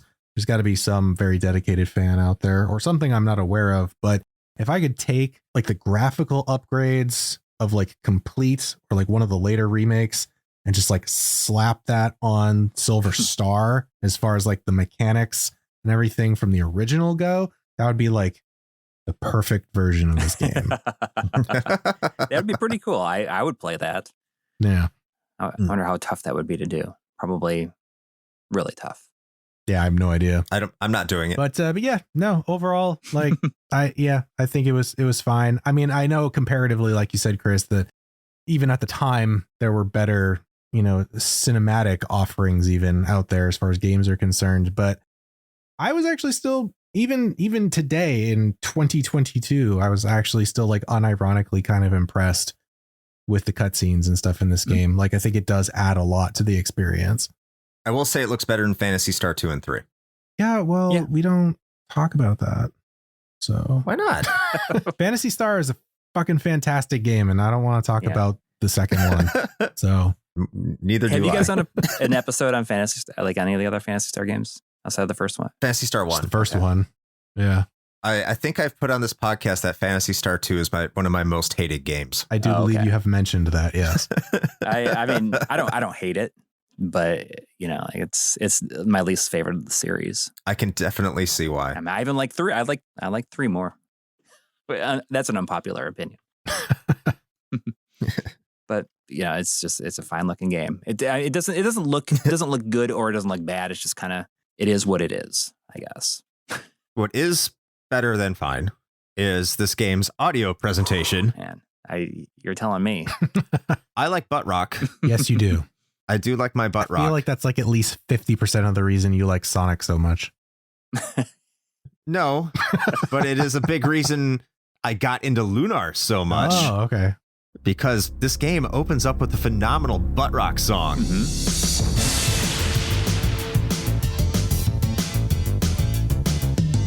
When all the land is peaceful and there is no further to us at last, then comes a time for love, two hearts colliding into one great hymn. Which makes no sense Nope. and has utterly ridiculous lyrics, but I love it, and it's one of my favorite intros of all time, and it is so cool. I really hope Ashton inserts that song in the background or at some point so you all can hear it, because I love that song. Fighting through the darkness, all is evil, so we must press on. Friendship, fortune battle, watch your backs now, take heed. Corey, we'll go to you in terms of the overall audio presentation. In terms of the music, because I have more to say about actual audio, but let's just stick to the music because I'm in a good mood, and let's keep everyone in a good mood. So, Corey, what did you think of the music? I think I have a good idea. Oh, this is definitely one of my favorite soundtracks of all time. I used to just put the CD in a CD player and listen to it, or just like play it through the interface and like listen to it while I would study for a biology test or something like that. So the big thing is that the soundtrack is so good in this, and then they like got rid of all of it for the remake. Yeah. Which is hugely, hugely disappointing. And I think that immediately put the remake on my shit list as soon as I found out that they did that. I could not believe it. And it's the same composer as Noriyuki Iwadari. He also did like music for Grandia, and he's done something fairly recently. But Ace Attorney. Oh, okay, there you go. And it's so good. I just can't believe they got rid of it. That he got rid of it and decided to. I mean, to be fair, the remake has more of a central theme to it, to the music. You know, there's like more like callbacks to like different like melodies and stuff throughout. But I just think that it's Sega CD game. It's like the music is it's a masterpiece. Getting rid of that soundtrack will be one of the things that I feel is one of the biggest mistakes made in gaming. I mean, it sounds like pretty over the top, but it was crushing to me when I found out that they removed it. Oof. Well, I think that was similar to what was the discussion we had, Chris? Was it Crystallis? I think that was when we were talking with Ashton about when they changed up the soundtrack for that too, and it was just a pile of hot garbage. I mean, I don't think that the remake was hot garbage. I do understand where Corey is coming from, because it had its own identity, it had its own flavor, and they did some callbacks in the remake, but not a lot of it. You could tell that in the remake, Iwadare was much prouder of his work in Eternal Blue, and they tried to stick with those themes. It seemed that Game Arts was like, Eternal Blue is the game that we're going to establish all of our lore around. Which is ironic because they just continued to remake Silver Star over and over and again. Yeah. But there's a lot of tracks that, like, when you open up the game, it's completely different. It's more subdued than it is in Silver Star Story. And I think I kind of like that more subduedness amongst the soundtrack. I also love how crystal clear this audio quality is. especially when you do listen to some more compressed tracks. And that is a big credit to the Red Book audio. And this is just, it's kind of like what you get from a lot of those early CD games that you get on the TurboGrafx CD and Sega CD games that were Red Book audio. These are standalone pieces that don't necessarily need to be attached to the game. Now, when they are, they're better. Mm-hmm. And there are some that probably don't sound too great outside of the game itself, like the dungeon theme, which kind of gets a little repetitive. Yeah. But other than that, the normal battle theme, I think, is far superior in the Sega CD version than it is in its remake. And it goes on for so long, too. It's like a long track. Yeah, it does. And it gets better. It's very epic. Yeah, as it builds up. So good. And I remember firing up Silver Star Story, and I was just like, I don't like this battle theme. The regular one, I just don't like it. But I don't hate Silver Star Story's soundtrack. I would say I'm hard pressed to say which one I like between the both of them. But no, I could completely understand if this was your jam, if this was something you really, really loved when you listened to it, and then going to the remake, and they just were like, no, we're getting rid of all of it. Yeah, I'd be furious too, because it's a great soundtrack. And how could you get rid of that intro? I know. Like, they have this like big lovey-dovey intro in the beginning that made it more of a love story in Silver Star Story, and it's just like it's some of that's there. Yeah. But like I love the action. It's like that's part of it too. When I got the Sega CD version, whenever I'd have like any friends over, like right away I'd be like, you got to see this. And I would like play them that intro. And I don't think that anybody was ever disappointed. No. Like, you built this up so much and it delivered. So good. Yeah. Shane, you have any additional input on this soundtrack? Honestly, not really. It's one of those ones that I just don't feel like I have a whole lot to say. It's just kind of, it's good from front to back. Like, I enjoyed everything. Like, I would agree that I think the dungeon track does get a little repetitive, but like, even comparatively to other games that we've talked about, it's better than most of them.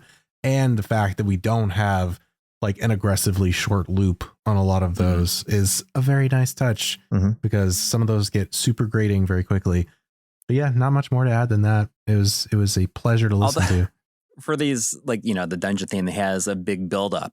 What's actually kind of funny is that going back to the gameplay, I guess, is like the Sega CD game, like the encounter rate is like kind of out of control, where you'll sometimes like take one step in between battles, and you know, like the song doesn't even have time to start playing, and it starts over every time because of the nature of the Red Book audio.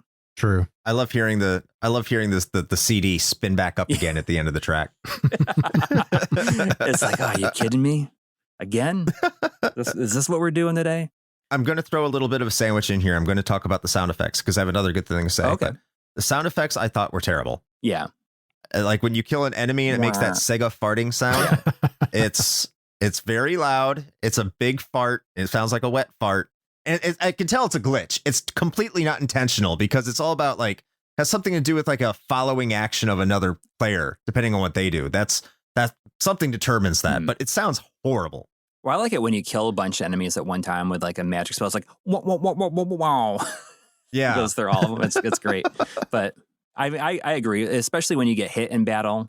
It's just like, it's shrill sounding. It doesn't sound good. Yeah. I know you noticed that too when we were emulating it, and I hadn't played it in so long, Shane, and you were playing it. It's like, that's just an emulator thing. And you're like, why is this so terrible? I mean, is it wrong for me to say that I actually kind of unironically like the enemy death sound?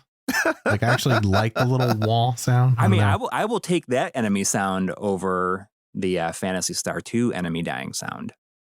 Okay. Which is like it sounds like an insect. Oh yeah. Yeah. Kind of fits with Phantasy Star 2 because it's all like digital. Yeah. Weird with that grid background, which is also weird. But I mean, the sound effects themselves, I think, are pretty bad. Now, I won't start this one off because I've started out the other two. I'll start this one out with Shane because I keep going to him last on this sound. What did you think of the voice acting? Oh, I'm glad you asked. Let's see. How do I put this? So I found out that evidently for the English version of this game, a lot of the voice acting was done by employees of Working Designs and not voice actors. Mm-hmm. You can tell they're not terrible. I will say that they're not awful. We've heard some awful ones. They're not awful. I certainly have. But you can also tell that they are not great. Galleon is like a Saturday morning cartoon villain in the vocal delivery, which, depending on what your take on that is, you could either really love that or really hate it. I thought it was pretty endearing. He's got a pretty good, like, over the top villain laugh going on for him, so that's nice. But comparatively, if you look into like the original Japanese version, they actually had legit professional voice actors that have worked in anime and things like that do the voices for the game, and there's a pretty stark difference, I think, in like the quality of the delivery of a lot of the lines. But having said all that, it's not terrible. Like, it's not laughably bad like some of the other ones that we've had. I think it's competent enough, but you can tell that, you know, they didn't bring in professionals to do the job. At least not for us English speaking folks. Corey? Yeah, I mean, I like the voice acting, but it is true. I think like some of them are not good, but I will say that John Truitt as Galleon is, you know, one of the best parts. And plus he made an appearance in so many different Working Designs games. Like, so Working Designs before, like when they were first starting out, they did the localization for Dungeon Explorer 2 on the TurboGrafx CD. And they're uncredited on that. They don't have the box art on it. But I think. Yeah. the voice of Galleon is the voice of the intro, which is kind of cool. Oh, I wrote about this in our notes, and I mean, I'm not sure if you guys saw this or not, but the voice I did. The voice of Alex, who in Silver Star has like 2 or 3 lines, and they're like 4 or 5 words. Galleon, no, Lunar. What are you doing? Yeah. And he also came back for Silver Star Story and has a lot more lines, but he was played by Ashley Angel, this guy who would go on to be like one of the members of this band called this boy band called O-Town. And they were on, I don't know if at the time if he was P. Diddy or if he was Puff Daddy still. One of them. On Making the Band. Yes, I believe he was still Puff Daddy at the time, if I recall correctly. But I wonder if he ever mentioned like working on these games, like anywhere on that show, or if he's like ever like talked about it anywhere, you know, just because I think I'm sure that he still does music in some capacity. Like, I wonder if you could ask him about it, if he would ever talk about it. You know, I just think it's kind of interesting. And if you look at the making of disc that came with Complete, like he's interviewed on that and everything. And this is like pre O-Town. And in fact, one of the things I wanted to do, I hope to do someday is a documentary on Working Designs. And when I was at Goodwill, I bought an O-Town CD just in case I needed it. Nice. That is a wild connection, though, because I, oddly enough, I'm familiar with O-Town because my my high school girlfriend turned eventual ex-wife was into O-Town, and so I was fairly familiar. But that is a weird connection. Right? It's you would never expect that. It's like, oh, you know, he's in this, you know, relatively obscure RPG as like the voice of the main character. Like, I wonder if he was just he must have been just friends with Victor Ireland, I guess. Or maybe he did some like work for them, you know. How old was he in 92? 93? I don't know. We'd have to look him up here. Yeah. Couldn't have been that old. Yeah, I mean, and he's now known as Ashley Parker Angel. You can find him on Instagram. Oh, okay. Tag him in some lunar photos. But maybe that would explain why he has like so few lines in it also. Because, you know, when they did Complete, like they aged up all the characters a little bit too. Yeah, that's one thing I do want to talk about. The story is like you kind of have a 15-year-old in like really skimpy outfits with Luna as you know, the Dark Althena. It's like, oh, okay. Oh, are you talking about the bromides? Is that what they were called? The bromide like images, like the. Oh, Well, yeah. There's that was Silver Star Story. Yeah, Oh, yeah. What I'm talking about is just like Luna herself is like 14, 15 years old, and the way they depict her at the end of the game. Oh, yeah. But I mean, you can be like, oh, she's, you know, an ageless goddess at that point. Yeah, Sure. Yeah, it's She's the thousands of years old. 1,000-year-old lolly argument, Chris. That's what it is. Exactly. I'm actually 1,000 years old. That's how they get away with it. Well, it's funny though, because like one of the things that they pointed out was the fact that part of the reason that they went with the sort of cultural aesthetic that you mentioned earlier, Chris, about like the Russian, like northern sort of thing, was so that the characters could have more clothes on. Makes sense. I do want to say, looking at his history, it looks like he must have been friends with them, because not only is he in Lunar Silver Star, he's also in Vey, Powerful Mail, Magic Knight Wraith, Silver Star Story. Oh, wow. Huh. Wow. So what I'm hearing is that we do need to tag him on Instagram and all of our posts for this. Yes. Yeah, we should. He was born in 81, so he's only 3 years younger than me. So Well, he was 12. Yeah, so that would make sense. And then I guess if Complete came out in 99, yeah. So I mean, it would make sense. That works out. Yeah, it was about 19 then. Yeah. Huh. Yeah, it does make sense. But before we move on, I'm going to square my attention firmly on Shane here and give him a dirty glare. Corey, you're cool. Because John Truitt kills it as Galleon. What's wrong with you? Oh my God. That is an all-time classic voice. He is perfect. You are wrong, sir. And you know what? Because you want to say you're not you could tell it was done by the staff. One of these days, we're going to have to play East 3. And then you can talk to me about what you think about the voice acting in this game. Yeah. Sir. I mean, I know a lot of you listening to this probably have not heard the voice acting from East 3, and you should. Oh, you should. Okay. Did I not say that it was not bad? I just said that comparatively, you can tell. You went after Galleon. They made a punching puppet after him. But you don't get to insult my boy John Truitt like that. Okay. He's not really my boy. He has no idea who I am. Okay. But well, you know what? That's fine. I didn't realize that there were going to be personal feelings being hurt about the voice acting delivery, but perfect. Yeah, that's going kind of far. He's chewing the scenery. He is. So delightful. It's a dripping with excitement to like do this. He's just like having a good time with the character. It's just the way that he like stretches out everything, I guess. I love it. You know what? I'll give it to you there. He's like it's like a Nicolas Cage delivery. How about that? You can take that. Yeah, okay. Yeah. I could deal with that. There. So is John Truitt is the Nicolas Cage of voice actors. There you go. Video game voice actors. Sure. So they got to bring him back. Put him in a movie fighting FNAF. Galleon versus the FNAF bears. God. My dear Quark. A lot of the other voices are masked by effects too. Like Quark, can you guys answer this question for me? When you first talk to Quark, he says, "My friends, I am Quark, Rotra of the Dragon Tribe." I've never known what he says. He says, "Rotra of the Dragon Tribe." I have no idea. Even now, 29 years later, I still don't know what he actually says. I don't know. You said that. I don't know. I've never even thought about it. It honestly gets worse after he gets injured too, because then, like I said, he's like coughing and talking with a mouthful of blood, and like I think I caught half of what he said. I was just like something Dragon Master. Okay, got it. Okay, he might not be as perfect as Galleon. I'll give him that. Well, apparently nobody relent is. on that So no, nobody.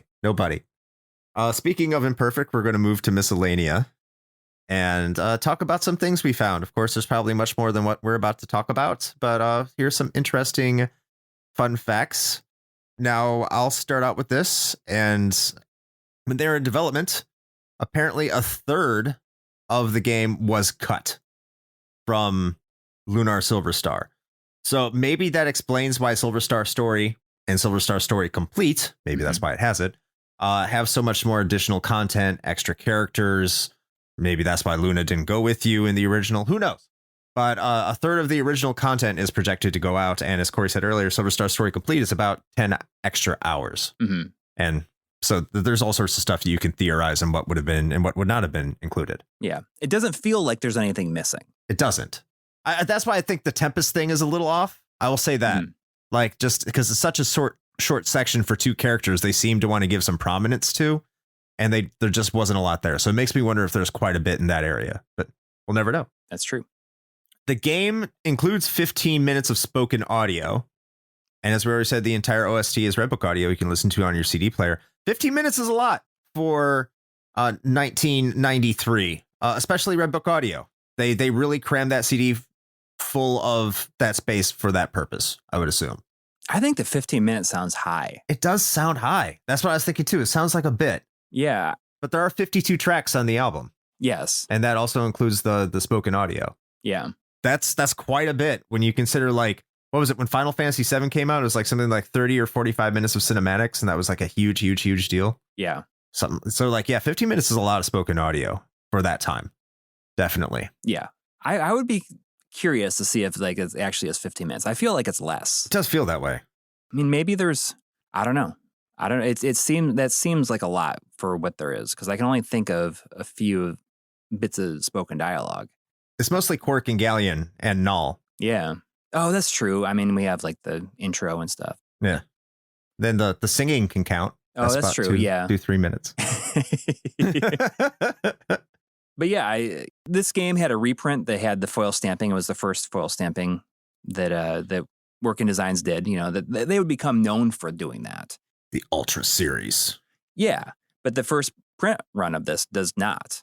I think that's one of the reasons I feel like I need to get. I have the original one, the non-foil stamped version, and I feel as though I have at least one copy of every single one of Working Designs games, but I feel as though I need to get a foil stamped Lunar, just because I'm like missing. Like that feels like something that's missing for my Working Designs collection. I think you can get away with that, even though it's become like a $200 game now. Yeah, but I mean, if I'm just gonna do it, I mean, yeah, exactly. And I think I asked Victor Ireland about this on Twitter like years ago, whether or not, you know, because I assumed that the non-foil stamp version would be more rare, but it's actually the opposite. The foil stamp version, they just, you know, it was a second print and they just made less of them. And then there's rarities within rarities with all of the disc prints that have different images on them. And yep. They knew what they were doing. I mean, there's people out there that have you know, complete collections of like every single variant, you know, stuff like Magic Knight Ray Earth. Imagine if you said, oh, I'm going to have a complete Working Designs collection with every single disc art. And there's like, well, I think Ray Earth had 4 or 3 or 4, but it may have been as high as 7. I think I'm not sure. I think it was 3 for one of the each main characters. I might be wrong. Yeah. I know that they did something that had like 7 variants. Of course they did, because of course. You know, it's funny because in a lot of ways, Working Designs was ahead of the curve and the way that the industry would go with these, like, you know, when you look at the, you know, I think we should talk for a second just about Silver Star Story Complete's box and all that stuff that it came with. Yeah. What I like about that, because I don't really like giant limited editions, but I love that this came with a whole bunch of stuff, and it's like, you know, it's not that much bigger. It's not annoyingly big. You can just put it with the other games. It's the same height as the jewel case, or maybe a little bit higher because of the cardboard. Feel obnoxious. Oh, you're talking Silver Star Story Complete. Yeah. I'm just talking like in general, like, you know, the stuff that Working Designs did with with limited editions. Yeah, they weren't grossly like large. They weren't too out of place in a normal collection. You could put them with the rest of your stuff. Yeah. And even with the Sega CD stuff, if we're sticking on this packaging, it was nice to see. I can't recall if it was the first game they did. I think it was the first game they did this, where they put translation notes in the back of the manual that told you all the things they changed, which was not something anyone else was doing. Yeah, exactly. In the industry at that time. Yeah, I think they may have started it with some of their TurboGrafx CD games. I'll have to look into it though. Yeah. But yeah, I remember seeing that because that was one of the earliest times I can think of where the developer was like talking to, like, giving some behind the scenes details directly to the player.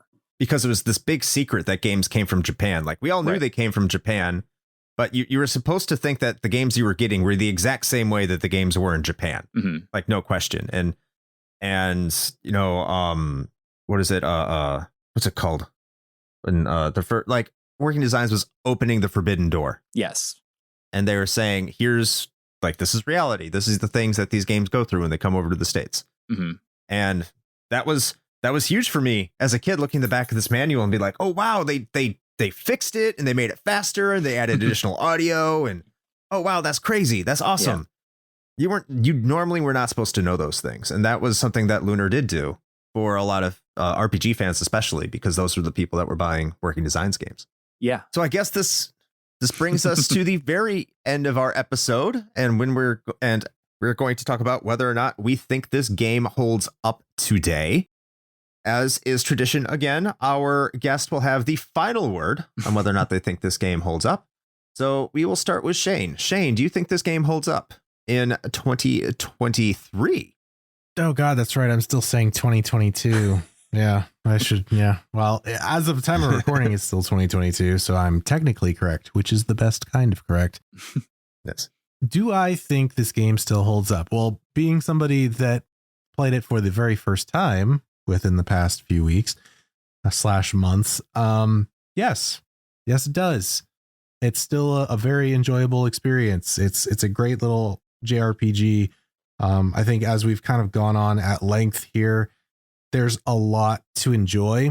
It is at least in terms of role-playing games, it is a relatively succinct experience.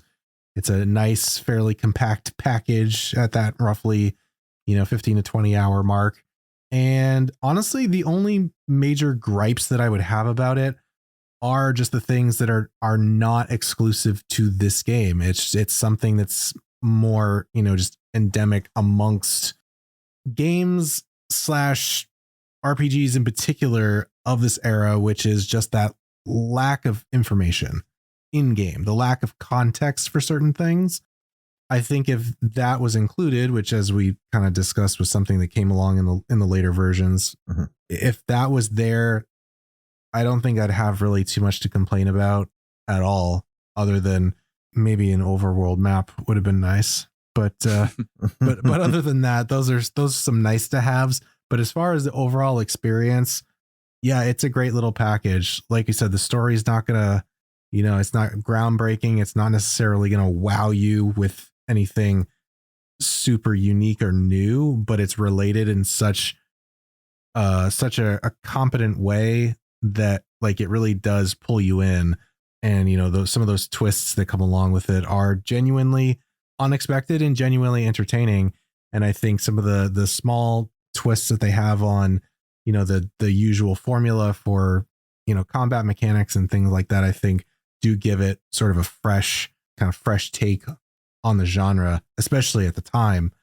So yeah, I think this is a thoroughly enjoyable experience. And honestly, from all of the versions, just on what I know from looking into it, obviously not having my own personal experience with each of the re-releases or anything, but from what I've gathered, honestly, I would recommend the original over something like the PlayStation re-release, specifically for the brevity, if for nothing else. I think, what Coury mentioned earlier is that you don't feel like there's anything really missing.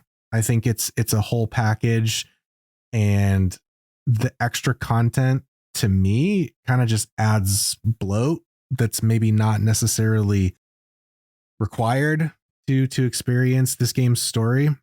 I would actually recommend going back to the original, even if you're going to miss out on some of those, quality of life features and maybe the fresh coat of paint.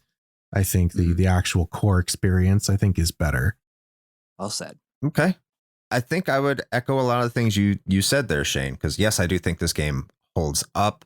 I actually would recommend if you've never played a Lunar game before and you're into more of the 32-bit RPGs, obviously, or maybe the more higher end RPGs on the Super Nintendo, you probably be more interested in playing the PlayStation 1 remake. And that's just, I will even say this. I prefer the Sega CD version because I am more of the pure old school RPG fan. That's just who I am. I can go through Dragon Quest, the original Dragon Quest, and had a good time. We had a good time with it. So like this game is kind of my jam. I also don't mind spells that hide everything from me because I like Shin Megami Tensei where your ice spell is Bufu and your heal spell is Dia. So I can live with trying to figure out what spells do to a point. We have the internet and guides nowadays, so it's not like it's too cumbersome. I can understand if you're trying to not use a guide, but if you are, you don't need to. For the most part, you can just look up what the spells do, because you will need to know that. And once you learn what you do, it pushes all those spells you don't use anymore to the back. The story is endearing. It's charming. It's simple.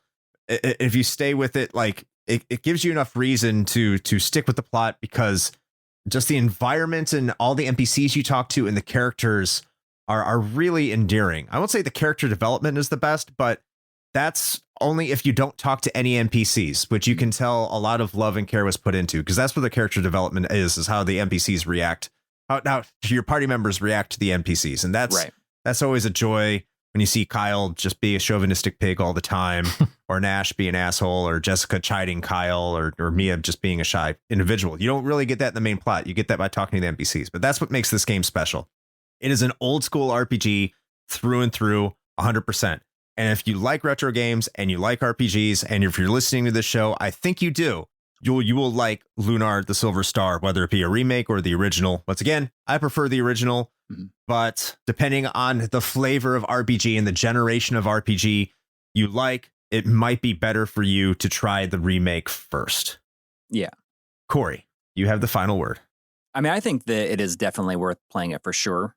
Now, like I would recommend it to anybody. I prefer the Sega CD one. I think that if you're just going into it for the first time and you want something like a bigger experience, like the PlayStation version is fine. I feel as though if you play the Sega CD version first, you might appreciate some aspects of the PlayStation one after you play the original. But it's hard to say if it would go the other way. If you played the PlayStation version first and you tried the Sega CD one, would you be like, oh, it's like missing this stuff. It's not fun. But the thing that I like about the Sega CD version is that it is an old school RPG, but there's nothing about it that makes it feel like inaccessible. Yes. I feel as though even people who don't have a lot of experience with RPGs, like at all, period, could go into it and basically figure it out and would like enjoy the storyline as if they were reading a book, I guess. Like it's a simple story, but I used to always joke, I didn't read a lot of books growing up, but I'm like, oh, I played a lot of RPGs though. Like RPGs are like my book, which is kind of a stupid thing to say, but also like I think that probably is true for a lot of people. But there's nothing about it that feels inaccessible. And I would recommend, if you have any kind of interest in RPGs, period, you should give at least one version of this game a try to see what the big deal is, or also just, appreciate the history of it. Nicely said. Nicely said. Thank you. All right. This brings us to the end of the episode. I think it does. Officially now. Yeah. Yeah. By the way, for the record, third best RPG on the Sega Genesis. Period. This is? Yes. Yeah, third best. After what? After Lunar, Eternal Blue, and Phantasy Star 4. I'd agree with that. All right. So general consensus, you should go play Lunar, just not on the Game Boy. All right. There we go. No. So, well, to wrap all of this up, we are reaching the conclusion of our discussion today. And first and foremost, we always like to thank our most esteemed guests. So, Corey, thank you for once again joining us here on the show. It is always a pleasure to have you. Yeah, thanks for having me. It was fun. Especially talk about a game that I have such a personal connection with. Thank you for being here. Yeah, absolutely. It's always fascinating to hear, folks' personal experiences with these games and things like that, especially for some of the things that perhaps we don't always have that same sort of depth of knowledge with. So yeah, definitely appreciated having you on. And before we jump into our usual spiel, if they don't already know, where can the fine people at home find you on the internet? Well, you can find me on the YouTube channel My Life in Gaming.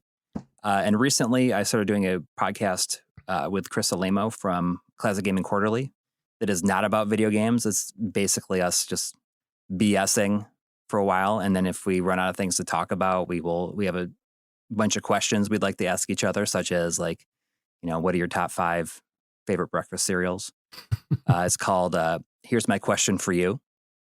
And those release every Monday, and you can find that on any of the podcast things you listen to.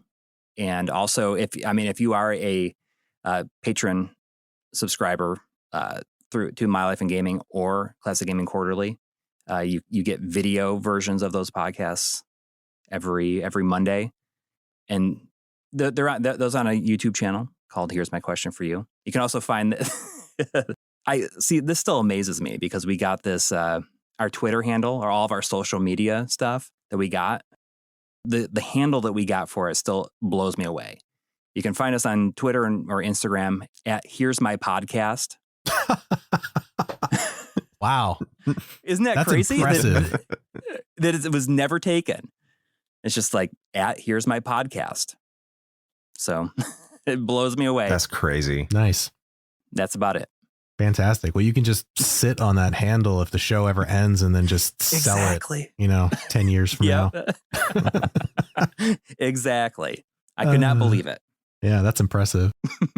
Well, I suppose as far as we're concerned, if you are listening to me yak at your face right now, then that means you've already found us. So hello, welcome. We're glad that you're here. And we hope that you enjoyed this episode. You could probably go back and enjoy some other episodes because as it turns out, we've been doing this for a while and we're up somewhere around 160 something, which is bananas. But if you want to check that stuff out and you haven't already, we make it easy for you. All you got to do is head over to linktree/retrohangover. That's linktr.ee/retrohangover. And you can find a link to the show itself. You can find our social media accounts, at least the ones that haven't probably imploded by now. Who knows? And you can also find our YouTube channel and our Twitch streams, as well as our merch store and Patreon. So if you'd like to support the show in that fashion, you can do that. And speaking of the Patreon, usually I toss this over to Chris for the Twitch streams, but I feel like this is far more important. So Chris, tell the fine people what is going on over at Patreon right now. Over at Patreon, all patron levels, starting as low as $1 a month, you could be listening to the King of Games 1992. And in fact, Coury is part of the King of Games 1992, as well as Try from My Life in Gaming. That's right. At the time you're listening to this, Coury's episode has already passed. It was Mega Man 5 versus Night Trap, and it was in the opening round, so I'm not spoiling anything. So what do you think would win? Would it be Mega Man 5 or Night Trap, especially knowing that wonderful documentary that Coury did on Night Trap? Which one will advance? The only way to find out is to go to Patreon, or you can wait until April-ish and listen to it then. But you can find out right now for as low as $1 a month on Patreon. Go listen to the King of Games 1992. It's a great time. 10 podcasters and content creators are all there in addition to ourselves and lovely members of our community. So we had a great time recording it. I think you will have a great time listening to it. Absolutely. All right. Well, that's it. There we go. That's the hard sell. We're all out of stuff to pitch to you. So I suppose with all of that being said, until next time, play with your, don't you know they're made out of my joysticks. Oops. Too long. Yes.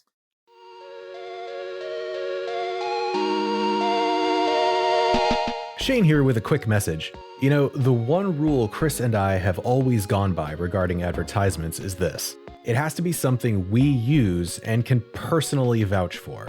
If you know me, you know I love coffee. And Bones Coffee Company has been my go-to for home brewing for quite some time now.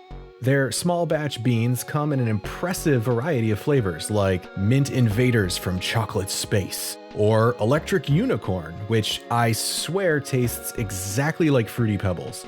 And the best part? No added sugar or calories involved, just natural flavors infused right into the beans themselves.